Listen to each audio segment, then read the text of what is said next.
I knew the company was heading for a thermal runaway event the moment Jason walked into my office wearing a fleece vest that cost more than my first car and smelling like desperate ambition and expensive hair clay. I'm Sabrina. I'm a security control assessor for a mid-sized defense contractor just outside of Austin, Texas. Well, I was. My job, to put it in terms that don't require a security clearance to understand, is to be the professional paranoid. I am the reason we pass audits. I am the reason the Department of Defense trusts us with data that could, theoretically, turn a grid coordinate into a parking lot. I don't smoke, I don't drink on weeknights, and I treat federal compliance guidelines like scripture. My office is a windowless box kept at 68 degrees, filled with the hum of servers and the smell of ozone. It's my sanctuary, or it was, until the owner's son decided to disrupt the workflow. Jason, 32 years old, an MBA from a university that probably accepts crayons on the application, and recently appointed as the innovation lead. His dad, the actual owner, is a decent man who built this place on grit and soldering irons, but he has a blind spot the size of Texas for his fail son. Jason thinks compliance is a suggestion, and security is an app you download on your iPhone. He leaned against my doorframe, sipping some green sludge from a shaker bottle. Sabrina, hey, quick sync. I didn't look up from my triple monitor setup. I was knee-deep in a log review for the upcoming DCA audit. I'm busy, Jason. The audit is in 6 days. Unless the building is on fire, go away. That's actually what I wanted to talk about, he said, stepping in uninvited. He pointed a manicured finger at my side monitor, where a Python script was quietly scrolling through lines of code. What's that? It's not the company dashboard. It's a personal project, I said, keeping my voice level. It's a heuristic log aggregator. It cross-references our shipping manifests with the security gate logs to ensure, personal project, he interrupted, latching onto the phrase like a pit bull on a chew toy. So you're doing personal work on company time? I finally spun my chair around. The air conditioner hummed aggressively, masking the sound of my patience evaporating. It's a tool I built to make sure we don't get fined into bankruptcy, Jason. It automates the verification process. It saves me 4 hours a day. It's a distraction, he declared, puffing out his chest. I've been looking at the metrics. You're not hitting the ticket quotas for the help desk. I'm not help desk, Jason. I'm the SCA. I don't reset passwords for Karen in HR. I make sure we don't commit treason by accident. We need focus, he said. Buzzing with buzzwords, we need total buy-in. And honestly, Sabrina, your energy, it's very legacy. We're pivoting to a lean, agile security posture. And this? He gestured vaguely at my life's work. This personal coding stuff, it proves you're not all in. I stared at him. I calculated the odds of him understanding the words NIST 800 to 171 compliance. The probability was 0. So, he continued, smiling that shark-like smile people learn in seminars about assertive leadership. I'm going to have to let you go. Effective immediately. We need hunger in this role, not hobbies. Listen, before I tell you how I burned his inheritance to the ground, do me a favor. If you enjoy watching incompetent Nep babies get absolutely destroyed by federal bureaucracy, hit subscribe button and maybe upvote this story. It helps the algorithm find more people who appreciate the fine art of malicious compliance. All right, back to the disaster. I stood up slowly. I'm not a tall woman, but I can project a level of stillness that makes Marines uncomfortable. You're firing the security control assessor 6 days before a $280 million contract renewal audit? We'll stream it, he said. Streamline, I corrected automatically. Whatever. We'll distribute your duties. The IT guys can check the logs. It's just data, Sabrina. Don't make this harder than it needs to be. I looked at him, really looked at him. He had no idea. He thought I was just a glorified librarian for computer files. He didn't know that I was the reason the DCA auditors didn't tear this place apart annually. He didn't know that my personal project was the only thing catching the errors his lean new shipping procedures were creating. Okay, I said. His smile faltered. He expected a fight. He wanted a fight so he could tell his dad I was emotional. Okay, you want my badge? I unclipped it from my belt and tossed it onto the desk. It landed with a plastic clatter. Do I get a severance or do I need to call my lawyer? 2 weeks' pay. Standard, he said, looking relieved. I'll have security escort you out. Don't bother, I know the way. I grabbed my purse and my personal hard drive, which, thankfully, I had unplugged 10 minutes ago. I didn't touch the company machine. I didn't delete my scripts. I didn't wipe the servers. I'm a professional. I don't sabotage. I just leave. And when you remove the immune system, the virus doesn't need help. It just needs time. As I walked through the bullpen, the open plan office hellscape Jason had designed, I saw the faces of the other IT staff. They looked terrified. They knew. Dave, the network admin, mouthed what happened at me. I just shook my head and kept walking. I stepped out into the Texas afternoon. The heat hit me like a physical blow, 103 degrees of wet, suffocating blanket. My sunglasses fogged up instantly. I walked to my sensible Toyota Camry, unlocked the door, and sat in the baking heat for a moment, gripping the steering wheel. My phone buzzed. It was a notification from that personal project Jason hated so much. I had it set to push alerts to my private cloud for redundancy, a feature I'd implemented because the company servers were prone to hiccups during thunderstorms. Alert, log discontinuity detected. User, JAdmin Jason. Action, privilege escalation. Timestamp 1402. I stared at the screen. He hadn't even waited for me to leave the parking lot before he granted himself full admin rights. Then another alert. Alert audit trail mechanism disabled. User, JAdmin. I let out a breath I didn't know I was holding. He wasn't just firing me to show dominance. He was firing me because he needed to move something fast and my protocols were in the way. He thought he was clearing a roadblock. I started the car, cranking the AC to max. The cool air blasted my face, drying the sweat on my forehead. I wasn't sad. I wasn't even angry, really. I felt a cold, hard knot of anticipation forming in my stomach. It was the feeling you get when you see a car speeding on wet pavement, and you know with mathematical certainty that physics is about to teach someone a very expensive lesson. He had fired the watchdog. Now the wolves were going to eat. My apartment is like my code, clean, functional, and minimal. I don't have live, laugh, love signs on my walls. I have framed schematic prints of vintage circuit boards and a bookshelf organized by the Dewey Decimal System. It's quiet. The kind of quiet that rings in your ears after you've spent 10 years listening to the white noise of a server farm. I threw my keys in the bowl by the door and went straight to my home rig. It's a custom build, liquid-cooled, powerful enough to run simulations for NASA if I wanted to. I booted it up, the RGB fans glowing a soft, menacing red. I pulled up my private cloud interface. Here's the thing about being a federal compliance officer. You document everything. It's not paranoia, it's the job description. Over the last 5 years, I had built a redundant logging system. It wasn't malware, it was a legitimate continuity tool I'd proposed to management 3 times. They ignored it, so I ran it as a background utility to ensure I didn't lose data when the power grid flickered. Jason had called it a distraction. In reality, it was a black box recorder for the entire company. I opened a Topo Chico, the bubbles biting my tongue, and watched the data stream in. The connection was technically severed. I wasn't on their network anymore, but the cloud sync on the server side was still active. Jason hadn't killed the process yet. He probably didn't even know what SVC log syncExe was. He likely thought it was important. Logs told a story that made my stomach turn. 14:15, security protocols for the shipping bay explicitly overridden. 14:20, inventory counts for Class 3 components manually adjusted by JAdmin. 14:45, 3 automated missing export license flags deleted from the queue.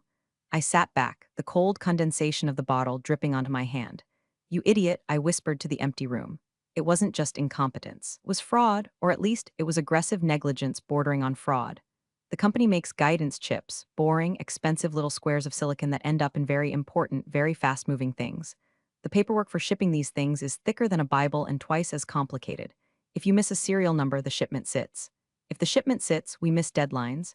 If we miss deadlines, we lose the contract. Jason was bypassing the checks. He was forcing shipments out the door to pump up the quarterly numbers before the audit. He wanted to show his dad that under his lean leadership, efficiency had skyrocketed. He was shipping unverified hardware to the Department of Defense. I felt a phantom vibration in my pocket. My work phone was on the desk, powered down. I had left it there, but my personal cell was buzzing. It was Dave, the network admin. Dave, he's deleting the commit history. He says we need a clean slate for the auditors. Sabrina, you need to tell him. I typed back, then deleted it. I typed again. I don't work there, Dave. He has admin rights. Good luck. I put the phone face down. A wave of nausea hit me, not from fear, but from the sheer waste of it all. I had spent 7 years building that compliance framework. I had written the standard operating procedures, SOPs, by hand. I had trained the staff. I had argued with engineers who wanted to use password 123 for root access. I had built a fortress of accountability. And in 4 hours, a man in a vest was dismantling it brick by brick because he thought the bricks were ugly. I looked at the calendar on my wall. The DCA Defense Contract Audit Agency was scheduled to arrive on Tuesday. Today was Wednesday. They had 4 business days. I opened a new folder on my personal drive. I named it The Fall. I started dragging the mirrored log files into it. Every time Jason overrode a warning, I saved it. Every time he disabled a firewall rule to speed up the Wi-Fi, I saved it. I wasn't gathering ammo. I was building an autopsy report. The sun began to set, casting long orange shadows across my living room. The Texas sky turned a bruised purple. I ordered Thai food, extra spicy, because I needed to feel something other than this cold. Calculating dread. When the delivery driver arrived, I checked the receipt out of habit. Correct items, correct time, competence. It was such a low bar, yet my former employer was currently limbo dancing under it with a stick of dynamite in his teeth. I ate my curry and watched the logs. 1930, JAdmin attempts to access the encrypted archive. Access denied. 1931, J admin attempts to reset password for encrypted archive. Failed. 1935, system alert. User J admin has flagged compliance history DB for deletion. He was trying to erase the past. He didn't realize that in federal contracting, the past is the only thing that matters. You can't delete history when the government is paying for it. I took a sip of water. The deletion failed. I had hard-coded that file to be immutable without a physical key, which was currently sitting in a safe deposit box at my bank. Good luck with that, Jason, I muttered. I went to bed early. I slept like a baby who knows exactly where the bodies are buried because she drew the map. Thursday morning started with a text from Linda in HR. Linda is a sweet woman who brings donuts on Fridays and thinks the cloud is literal water vapor. Linda, honey, he's asking for the passwords to the safe, the one with the hard drives. He says you changed them and didn't update the sheet. I didn't reply. I didn't change the passwords. I had updated the sheet 3 months ago per protocol 4.2a. The sheet was in the binder. The binder was in the safe. To get into the safe, you needed the combination, which was in the sealed envelope in the owner's desk. If Jason didn't know that, it meant he hadn't read the handover documentation I left on his desk 6 months ago. The documentation he used as a coaster for his protein shakes. I made coffee. French press, black. I sat on my balcony watching the heat shimmer off the asphalt of the parking lot below. My phone buzzed again. Dave, server room is 78 degrees. He turned down the AC to save on overhead. Says servers don't need to be that cold. Drives are spinning up loud, Sab. I'm scared. I took a slow sip. 78 degrees. That's within the operating limit technically. It pushes the failure rate up by about 14% for our specific drive arrays. It was a calculated risk if you knew the math. Jason didn't know the math. He just knew the electric bill was high. I opened my laptop. The mirror link was still active. Warning, drive array for temp critical. Warning, write error on sector 7G. He was cooking the evidence, literally. I spent the day gardening. I have a small collection of succulents on my balcony. They survive in harsh conditions, store resources efficiently, and have prickly defenses. I relate to them. As I repotted a particularly spiky aloe vera, I thought about the innovation lead. By Friday, the silence from the company was deafening. No one was calling me directly anymore. That meant Jason had issued a gag order. He was probably telling them that I was a disgruntled employee, that I had sabotaged the systems, that everything breaking was my fault. It's the classic narcissist playbook. Gaslight, gatekeep, girl boss, or in his case, boy boss. But the logs didn't lie. Friday, 10 o'clock a.m., user J admin authorizes shipment hash 88,492 to pending review status without SCA signature. Friday, 10:05 a.m., user J admin overrides missing signature warning. He was shipping. He was actually shipping. I felt a cold shiver that had nothing to do with the AC. Shipment hash 88,492 contained guidance modules for drone program. That shipment required a specific chain of custody form signed by a certified SCA. Me. By overriding that, he wasn't just breaking company policy. He was breaking federal law. He was sending untraced military hardware into the logistics stream. I picked up my phone. I scrolled to a contact named Agent Miller. Miller was my point of contact at the DCAW. We weren't friends. Auditors don't have friends, but we had a professional rapport. We spoke the same language of clauses and subsections. I hesitated. If I called him now, I would be a whistleblower. It would be messy. I'd be involved in the investigation. No, I put the phone down. The audit was Tuesday. Let the system work. The system is designed to catch this. If I intervene now, Jason could spin it. He could say it was a clerical error, a training issue. He could blame me for not handing over properly. But if the auditors found it, if the DCAW found the discrepancy themselves, that's not a mistake, that's a finding, a level 1 finding. The kind that terminates contracts. I went back to my logs. I saw something new. Friday, 14:00 p.m., compliance monitor pi terminated by user J admin. My screen flickered. The data stream stopped. Window went gray. Connection lost. He had found the distraction. He had killed the process. I sat back in my ergonomic chair. A silence settled over the apartment, heavier than before. He thought he had just blinded me. He thought he had cut off my access to his little kingdom. What he didn't realize was that he had just turned off the only light in the room. He was now operating in the dark. He wouldn't get the alerts anymore. He wouldn't see the mismatches. He wouldn't know that the export licenses for the Tuesday shipment had expired yesterday. I closed my laptop. Okay, Jason, I said to the blank screen. You want to drive? Take the wheel. I spent the weekend cleaning my apartment. I scrubbed the grout in the shower with a toothbrush. I reorganized my spice rack. I did everything except think about the 200 people who were about to lose their jobs because the owner's son wanted to buy a Tesla with his bonus. Sunday night, I ironed a blouse, navy blue, professional, not that I had anywhere to be on Monday. But you never know, Monday, the day before D-Day. I woke up at 6 o'clock a.m., muscle memory. My body wanted to be in the car, fighting the I-35 traffic, sipping terrible gas station coffee. Instead, I made a kale smoothie and sat in my living room, watching the sun bake the world outside. I wasn't idle. I was compiling. Jason had killed the live feed. He couldn't touch the archive. The tool I built, the distraction, wasn't just a viewer. It was a localized blockchain ledger. Every entry was hashed and cryptographically linked to the previous one. You couldn't delete a line without invalidating the entire chain from that point forward. It was a trick I picked up at a cybersecurity conference in Vegas 3 years ago. I exported the file, ledger final JSON. It was a beautiful thing, a perfect, unalterable timeline of stupidity. Page 14, Jason granting access to unauthorized interns. Page 22, Jason disabling the encryption on the HR database to make it faster. Page 45, the unauthorized shipments. I printed it, all 300 pages. I bound it in a crisp, black binder. I labeled the spine, System Integrity Logs, Q3. Then I went to the Public Procurement Database. It's a government website, ugly as sin but useful. I looked up our contract vehicle. Status, active. Key personnel, project manager. Robert, the owner, lead engineer. Sarah, security control assessor. Sabrina, last name, my name was still there. This was the trap. To remove me from the contract, they had to file a Form 404B with the contracting officer. It takes about 2 weeks to process. Jason hadn't filed it. He probably didn't know it existed. As far as the United States government was concerned, I was still the person responsible for the security of that facility. If the audit failed and my name was on the charter, I could be liable. I could be blacklisted.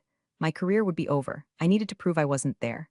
I printed my termination letter, which thankfully Jason had emailed me from his iPhone. The subject line was literally "You're fired." Professionalism at its finest. Timestamp, Wednesday, 14:15. I stapled it to the front of the binder. My phone rang. It was a number I didn't recognize. "Hello, Sabrina, it's Robert, the owner, the dad, the man who built the company in his garage in 1995. Hi, Robert, Sabrina, I just got back from my fishing trip. I'm looking for the audit prep files. Jason said you transitioned out." His voice sounded tired. He knew. He had to know something was wrong. Air in that building probably smelled like panic. "I was terminated last Wednesday, Robert, for cause. Apparently my workflows were a distraction." "Terminated?" He choked on the word. "Sabrina, the audit is tomorrow. Where are the keys to the encryption server?" "They are in the safe, Robert. Jason has the combination." "Jason says the safe is jammed." "It's not jammed. He's entering the wrong code. It creates a lockout delay. 20 minutes per attempt. If he tried it 3 times, you're locked out for an hour." Silence on the line. Then a heavy sigh. "Can you come in? Just to help us open it. I'll pay you consulting rates, double time." I looked at my fingernails. They were perfectly manicured. "I can't do that, Robert. I'm not an employee. I don't have clearance anymore. If I walk into that server room, I'm violating federal law, and so are you." "Sabrina, please, this contract?" "I know how much the contract is worth, Robert. I'm sorry. You have an innovation lead now. Let him innovate." I hung up. My hands were shaking slightly. I liked Robert. He was a good engineer, but he had enabled his son for years. He had let Jason play executive while the adults did the work. He had watched Jason bully staff, ignore safety protocols, and cut corners, and he had laughed it off as youthful energy. Well, the energy was about to go nuclear. I placed the binder on my coffee table. Looked like a tombstone. I checked the weather for tomorrow. 105 degrees, clear skies, perfect day for a fire. Tuesday morning, 8 o'clock a.m. The DCA audit doesn't start with men in suits kicking down the door. It starts with a ping and upload request. The auditors arrive on site, plug into the designated subnet, and request the initial data dump. I wasn't there, but I knew exactly what was happening. I could picture it. Conference room B. Good chairs, Robert sweating through his button down. Jason pacing, wearing his power suit, probably checking his crypto portfolio on his phone. The auditors, Agent Miller and a junior associate, sitting quietly with their government-issued laptops. Miller would ask for the system security plan, SSB. Jason would hand him a PDF he made in Canva that looked pretty but contained zero technical data. Miller would adjust his glasses. I sat in a coffee shop across the street from the office park. It was a Starbucks with a view of the main entrance. I wasn't stalking, I was verifying. I saw the black government sedan in the parking lot. Plate number USG 442, they were there. My phone buzzed, a text from Dave. "Dave, they asked for the log aggregation report." Jason gave them an Excel spreadsheet he typed up yesterday. Miller is laughing, literally laughing. I took a sip of my nitro cold brew, an Excel spreadsheet. He tried to fake the logs. In the world of federal auditing, falsifying logs is a felony. It's not oops, it's 5 years in Leavenworth. I opened my laptop on the small cafe table. I logged into a secure portal, MaxGov. It's a federal identity exchange system. I still had a citizen account, not linked to the company. I uploaded a file to the unsolicited evidence/whistleblower repository. I didn't tag it for the specific audit yet. I just parked it there. It was a digital dead man's switch. If they tried to pin this on me, I could point to the timestamp of the upload. "Dave, Jason is yelling at Miller. He told him the DCAW is stifling innovation. Robert looks like he's having a stroke." I felt a pang of pity for Robert. But then I remembered the exit interview Jason gave me. "You're not all in." I watched the building. It was a nondescript beige box in a sea of beige boxes. Inside, millions of dollars were evaporating. The text messages stopped for an hour. That was the deep dive phase. That's when the auditors stop asking questions and start looking at the raw data. That's when they would find the holes, the missing patches, the open ports. The shipment hash 88,492. I saw a figure storm out of the front door. It was Jason. He was on his phone, waving his arms wildly. He kicked the tire of his Tesla. Panic. He was realizing that he couldn't charm his way out of a federal compliance review. You can't network with an auditor. You can't buy them lunch. They operate on binary logic. Pass, fail, compliant, non-compliant. Jason walked back inside, looking smaller than I had ever seen him. I finished my coffee. It was time to move. I wasn't going to hide. If I stayed hidden, the narrative was theirs to write. They could claim I sabotaged the system before I left. They could claim I stole the keys. I needed to be visible. I walked to my car and drove across the street. I didn't park in the employee lot. I parked in the visitor spots right next to the government sedan. I grabbed my black binder. I walked to the front desk. The receptionist, Sarah, looked up. Her eyes went wide. "Sabrina, you can't be here." Jason said, "I'm not here to work, Sarah," I said. My voice calm and steady. "I'm here as a concerned citizen with relevant information regarding a federal contract. I have to call security, go ahead, but tell them I have the encryption keys for the safe." Sarah hesitated. She picked up the phone. "Mr. Robert, Sabrina is in the lobby, she says. She says she has the keys." A pause. "Send her back," she whispered. I walked through the double doors. The air conditioning hit me. It smelled like industrial carpet and fear. The hallway was quiet, too quiet. The kind of quiet where people are hiding in their cubicles pretending to type so they don't get yelled at. I passed the server room. The door was propped open with a fire extinguisher. I could hear the fans screaming from here. 78 degrees my ass. It felt like a sauna in there. I turned the corner to the executive wing. Jason was standing outside the conference room door, his tie loosened, sweat beading on his forehead. He looked like a prom date who had just crashed his dad's Porsche. He saw me and bristled. The arrogance flickered back on, weak and desperate. "What are you doing here?" he hissed. "I told security to ban you. I'm here to save your dad from prison, Jason. Get out of my way, you sabotaged us." He pointed a shaking finger at me. "You locked the files. I told Miller it was your fault. I told him you were a disgruntled employee who planted a logic bomb." Logic bomb? I almost laughed. "Jason, you don't even know what a logic bomb is. You think fishing is something you do on a lake. I'm calling the police," he bluffed. The conference room door opened. Robert stood there. He looked 10 years older than he had last week. His face was gray. "Jason, shut up," Robert said. His voice was a rasp. "Dad, I said, shut up." Robert roared. It was the first time I had ever heard him raise his voice at the boy. Jason recoiled. Shrinking against the wall, Robert looked at me. He looked at the binder in my hand. "Do you have the keys?" "I have the keys," I said, "and I have the logs." "Come in," Robert said. I stepped into the conference room. Agent Miller was sitting at the head of the table. He looked up, his expression unreadable. Beside him was the junior auditor, a young woman who looked like she was witnessing a murder. The table was covered in papers. Useless papers. Marketing slicks, printouts of emails, screenshots of the website, the detritus of a panic attack. "Miss?" Miller asked. "Sabrina," I said. "I was the security control assessor until last Wednesday." Miller glanced at his notes.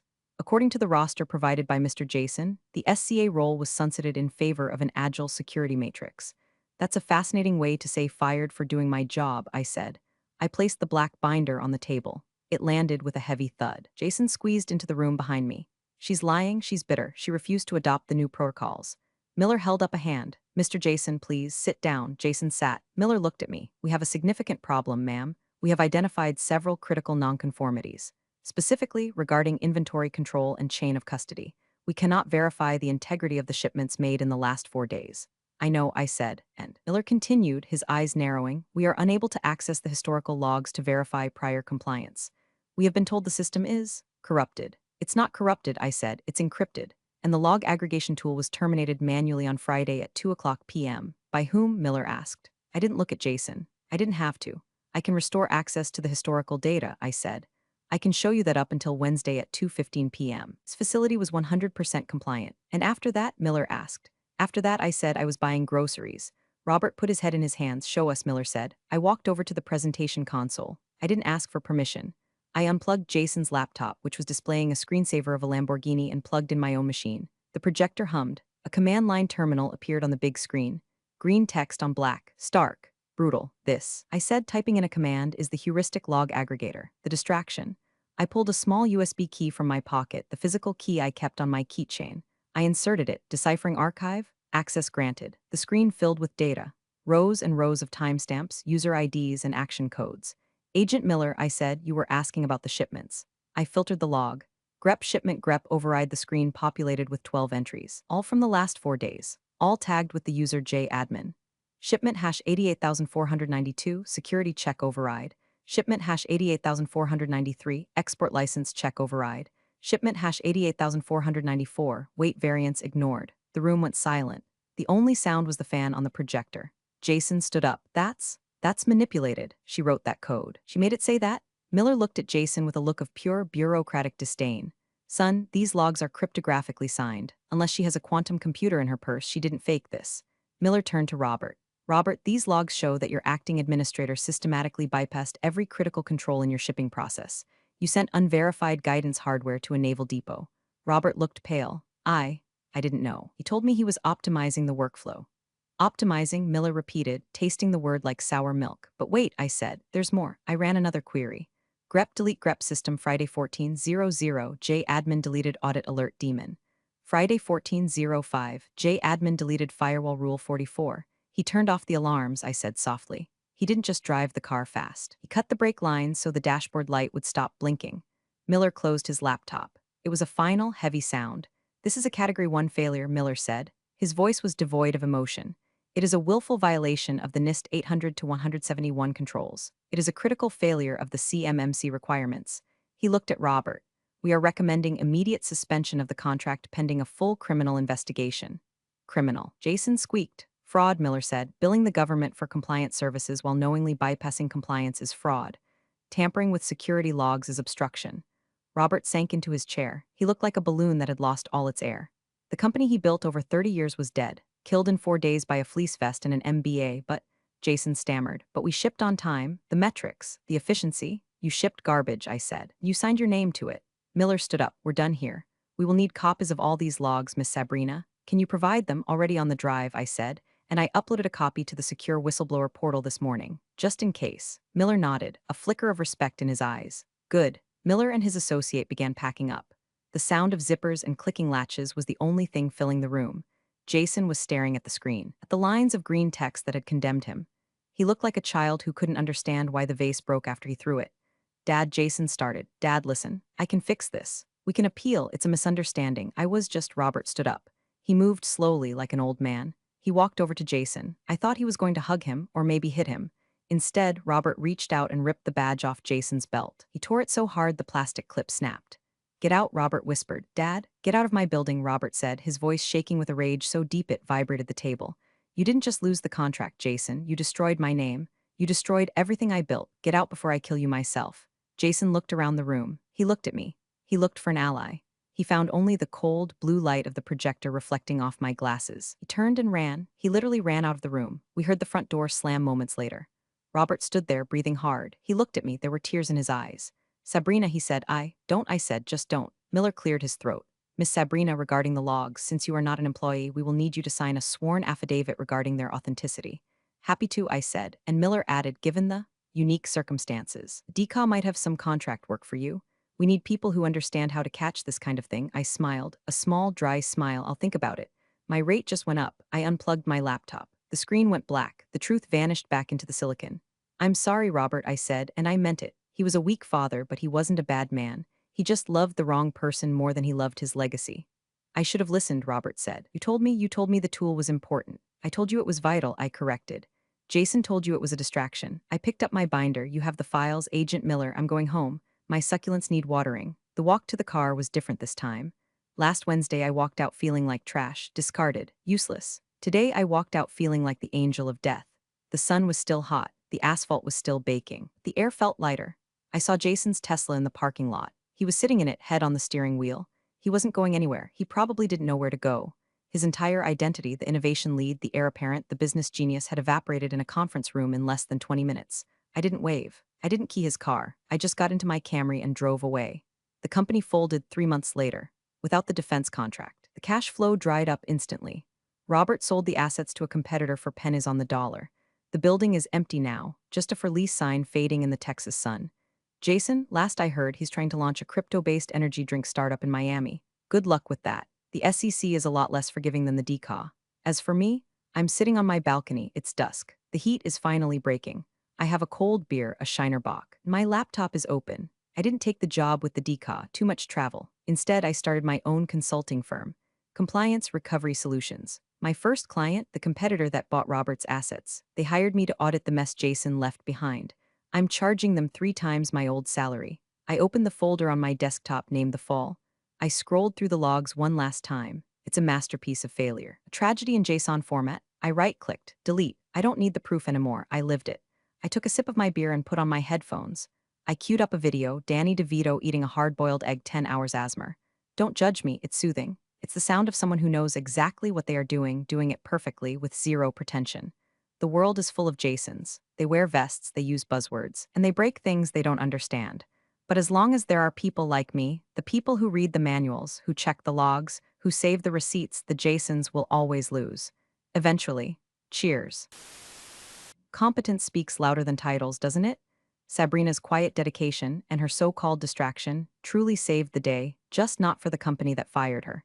It's a strong reminder, true value reveals itself, often with devastating clarity for those who missed it. Appreciate you all for sticking through this one. See you in the next story.